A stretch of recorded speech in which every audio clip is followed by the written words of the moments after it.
मैं देवों के देव महादेव के चरणों पर प्रणाम करती हूँ। मैं गौरी पार्वती मैया भवानी के चरणों पर प्रणाम करती हूँ। गुरु भाई बहन लोग, आज आप लोग मैं माता रानी के भजन सुनाने वाली हूँ। धोवत धोवत तुहरो मंदिरिया हाथवा खियले हे मैया, तब नाही काहे मैया दया तुहरा अइले हे, तब नाही काहे मैया दया तुहरा अइले हे। कौआ बोले से पहिले आइला मंदिरवा, कौआ बोले से पहिले आइला मंदिरवा। सेवा में हाजिर मैया हमारो शरीरवा, सेवा में हाजिर मैया हमारो शरीरवा।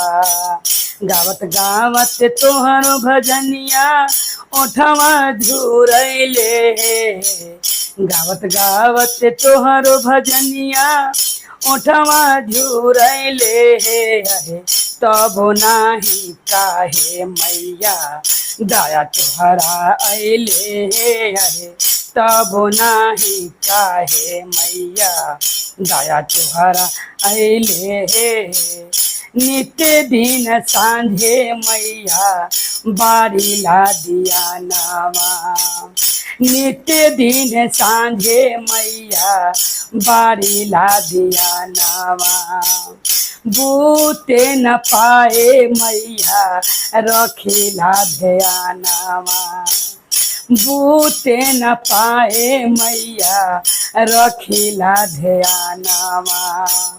केतना ही गैया के घिउआ बाती में सुखवली हे, केतना ही गैया के घिउआ बाती में सुखवली हे, तब नाही काहे मैया दया तुहरा अइले हे, तब नाही काहे मैया दया तुहरा अइले हे। नित्य दिन रोजे मैया करिला पूजा नावा, नित्य दिन रोजे मैया करिला पूजा नावा। लौंगा इलायची मैया छकवा गिरावली, लौंगा इलायची मैया छकवा गिरावली। सोनवा के अखिया मैया तोह के लगवली हे, सोनवा के अखिया मैया तोह के चढ़वली हे, तब काहे आहे मैया दया नाही अइले हे, तब काहे बोला हे मैया दया नाही अइले हे।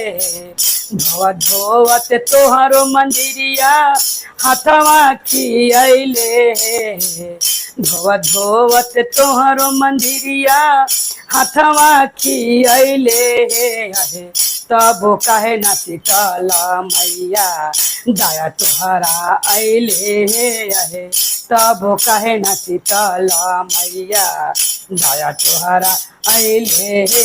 बोलो माता रानी भवानी की जय, भैरो भैया की जय।